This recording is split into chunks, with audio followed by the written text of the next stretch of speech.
कृष्ण गोपाल जी, हमारे पूर्व सांसद कंवर सिंह तंवर जी, और जिनको जिताने के लिए मैं यहाँ आया हूं, ऐसे हमारे युवा प्रत्याशी भाई राजीव तरारा जी, और आज धनोरा की इस भूमि पर आए हुए प्यारे भाइयों, बहनों, माताओं और मेरे जिगर के टुकड़े जैसे युवा मित्रों,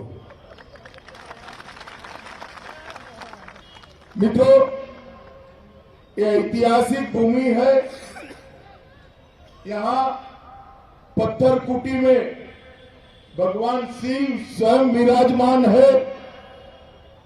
चाकेश्वर झारखंडी मंदिर में भी महादेव विराजमान है। मैं दोनों को प्रणाम कर कर मेरी बात की शुरुआत करना चाहता हूं। मित्रों, आज मैं यहाँ आया हूं, समय ज्यादा नहीं है, बहुत लंबा बोल नहीं पाऊंगा, मगर आप हमारे प्रत्याशी को फिर से विधायक बना दीजिए। विजय जुलूस में मैं जरूर आऊंगा और लंबी बात करूंगा। मित्रों, जो चुनाव है 2022 का, ये चुनाव हमारे तरार को विधायक बनाने का, कोई विधायक को मंत्री बनाने का चुनाव नहीं। ये चुनाव उत्तर प्रदेश का भविष्य तय करने का चुनाव है। उत्तर प्रदेश को विकास के रास्ते पर ले जाने का। दोनों ओर दो खेमे लगे हैं। एक खेमे में जात पात की बात करने वाले हैं, भारतीय जनता पार्टी का खेमा है। मैं पूछने आया हूं आज धनोरा वालों को, धनोरा वालों, आज मुझे बताओ, गजरोला के अंदर कोई बाहुबली बाकी बचा है क्या? जोर से बोलो, बचा है क्या? कोई मां बहनों के सम्मान के साथ छेड़खानी कर सकता है क्या? कोई आपको परेशान कर सकता है क्या? कोई आपकी भूमि को कब्जा सकता है क्या? 5 साल के अंदर ये जो पलायन करने वाले थे, उनको चुन चुन कर पलायन कराने का काम भारतीय जनता पार्टी की सरकार ने किया है।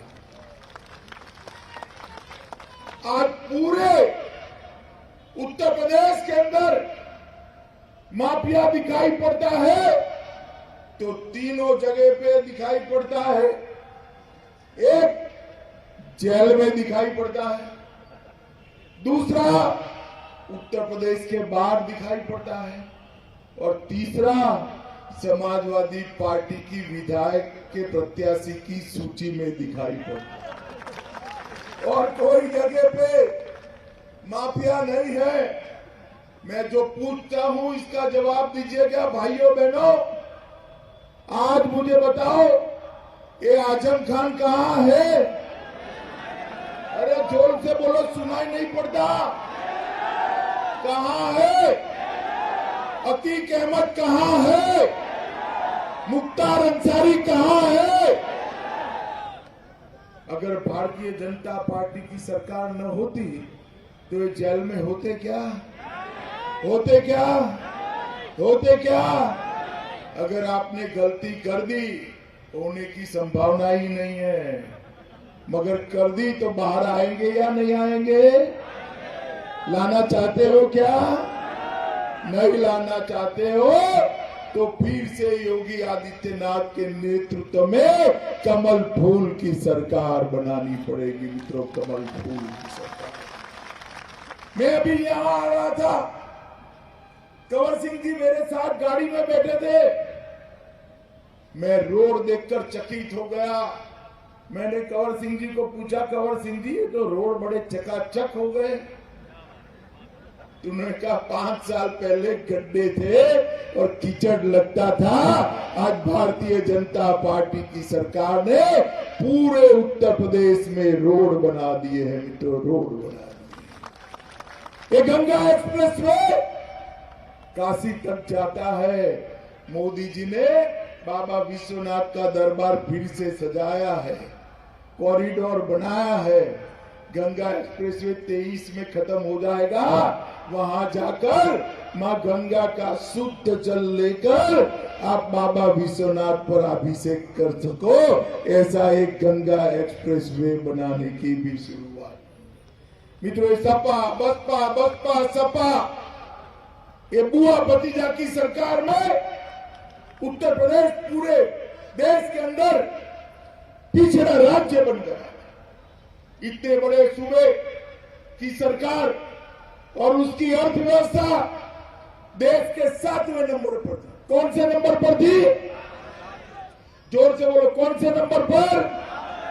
5 ही साल में मोदी जी के नेतृत्व में 7वें नंबर से दूसरे नंबर पर लाने का काम हमारे योगी आदित्यनाथ ने करा है। मित्रों, धनोरा वालों, खुश मत हो जाओ। गजरोला वालों, मैं बताकर जाता हूं, एक मौका और भारतीय जनता पार्टी को दे दो। ये दूसरे नंबर से 2 ही साल में पहले नंबर पर ले जाने का काम ये भारतीय जनता पार्टी। मित्रों, आज पूरे उत्तर प्रदेश में विकास आगे बढ़ चुका है। अखिलेश जी अभी बस ले लेकर घूमते हैं। मैं पूछना चाहता हूं अखिलेश यादव जी को, अखिलेश जी आपकी सरकार थी, ऊपर सोनिया मनमोहन सिंह की सरकार थी, आपने और बहन मायावती ने दोनों ने उसका समर्थन किया था। उत्तर प्रदेश को सालाना कितना रुपया देते थे? मित्रों, 2013-14 में मोदी जी की सरकार आई, उसके पहले ये उत्तर प्रदेश को 66,623 करोड़ रुपया एक साल में देते थे। कितना देते थे? 66,000 करोड़। बोलो जरा, कितना? मोदी जी ने अभी 22-23 का बजट रखा, 66,000 करोड़ को बढ़ाकर 1,46,500 करोड़ रुपया उत्तर प्रदेश को देने का काम करा। भैया अखिलेश, जरा हिसाब किताब लेकर आ जाओ और फिर गजरोला वालों से वोट मांगो कि हमने ये करा है, हमें वोट दीजिए। आपके शासन में केवल और केवल दंगे करने का काम हुआ। गजरोला वालों, 2012-13 के दंगे याद है या नहीं है? जरा जोर से बोलो, याद है या नहीं है? अत्याचार करने वाले बाहर घूमते थे और जो अत्याचार का भोग बने थे वो निर्दोषों को जेल की सलाखों के पीछे डाल देने का काम किया था। उत्तर प्रदेश में भारतीय जनता पार्टी की सरकार आने के बाद एक भी दंगा हुआ है क्या? बताओ भाई, हुआ है क्या? कर्फ्यू डालने में लगा है? दंगों के कारण कोई जेल में गया है क्या? मित्रों, डकैती में 70% की कमी आई, लूट में 62% की कमी आई, हत्या में 31% की कमी आई और बलात्कार में 50% से ज्यादा कमी आई है। यही बताता है कि हमने उत्तर प्रदेश के अंदर बदलाव किया है। मित्रों, मोदी जी ने उत्तर प्रदेश की गरीब जनता के लिए 1,67,00,000 गैस का सिलेंडर देने का काम किया है। 1,67,00,000। 70 साल तक किसी ने इनके घर में, गरीबों के घर में गैस नहीं भेजा था। मित्रों, 1,41,00,000 परिवारों में बिजली पहुंचाने का काम देश के प्रधानमंत्री नरेंद्र मोदी जी ने किया है और 15 करोड़ लोगों को कोरोना के कठिन काल में 2 साल तक प्रति व्यक्ति 5-5 किलो अनाज देने का काम भारतीय जनता पार्टी के नेता और देश के प्रधानमंत्री नरेंद्र मोदी जी ने किया है। 42 लाख गरीबों के आवास बनाए हैं। 2,54,00,000 किसानों को प्रति साल 6,000 रुपया 37,521 करोड़ रुपया डायरेक्ट किसान के बैंक अकाउंट में भेजने का काम भारतीय जनता पार्टी की सरकार। भाई इतने सारे लोग हैं, रोड भी पूरा भरा पड़ा है। मुझे बताओ कितने लोगों ने कोरोना का टीका लिया है? जरा हाथ ऊपर करो तो। ले लिया ना? तीसरी लहर में बच गए ना? अगर कोरोना हुआ भी तो जुकाम जैसा हुआ, किसी की मृत्यु नहीं हुई। सच बात है ना? जरा जोर से बोलो भाई, सच बात है ना? ये टीका लेने में 1 रुपया देना पड़ा है क्या? देना पड़ा है? ऊपर से सरकार ने चाय कॉफी भिजवा पिलाकर भेजा ना? जरा जोर से बोलो, भेजा ना?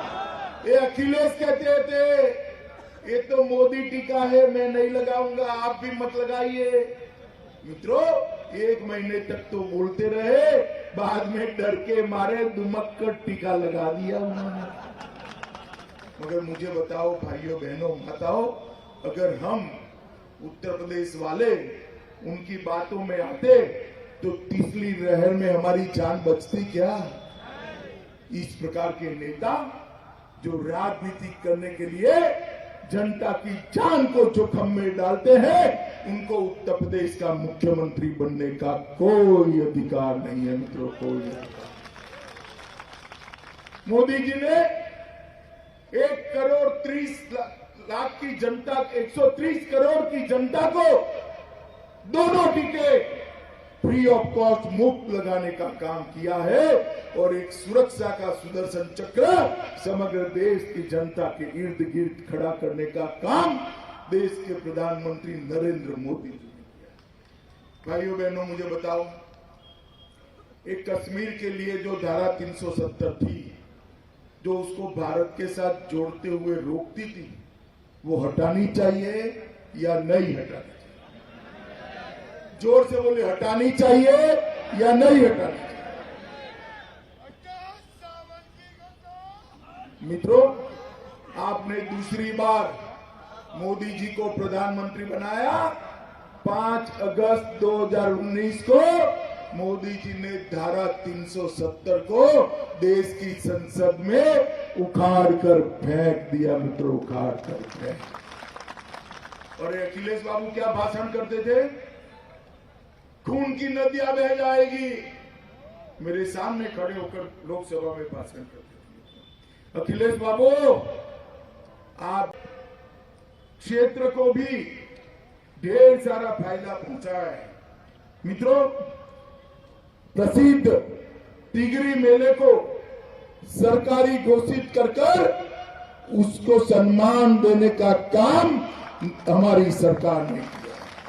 मां गंगा के किनारे भी मेलों की व्यवस्था हम चालू कर रहे हैं।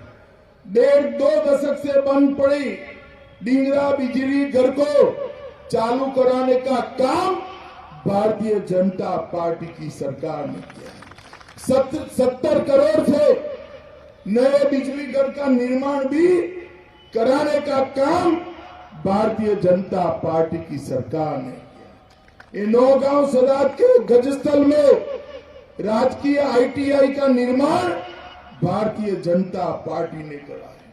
अमरोहा जनपद में 11 ऑक्सीजन प्लांट लगाए हैं। 73,000 माताओं को गैस का सिलेंडर दिया है। 1,10,000 गरीबों को घर में शौचालय बनाया है।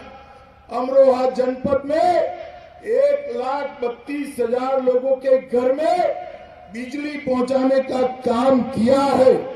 ढोलक और बीड़ी और जैकेट बनाने के हमारे परंपरागत व्यवसाय को आज उत्तर प्रदेश की सरकार आगे बढ़ा रही है, जिससे मेरे ढेर सारे अनुसूचित जाति के भाइयों को रोजगारी मिलने वाली है।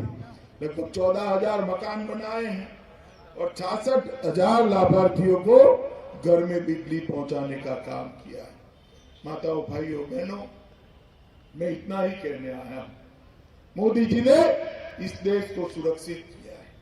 10 साल तक 2004 से 14 तक इस देश में सोनिया मनमोहन सिंह की सरकार चली और ये सोनिया मनमोहन सिंह की सरकार सपा और बसपा के समर्थन से चली। और 10 साल में क्या हुआ? ये आलिया मालिया जमालिया पाकिस्तान से आते थे, घुस आते थे, हमारे जवानों के सर काट कर ले जाते।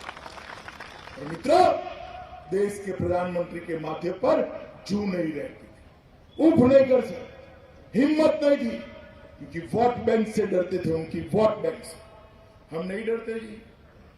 आपने 14 में सरकार बना दी, उरी पर हमला हुआ, पुलवामा में हमला हुआ, 10 ही दिन में मोदी जी ने एयर स्ट्राइक और सर्जिकल स्ट्राइक कर पाकिस्तान के घर में घुसकर आतंकवादियों का सफाया।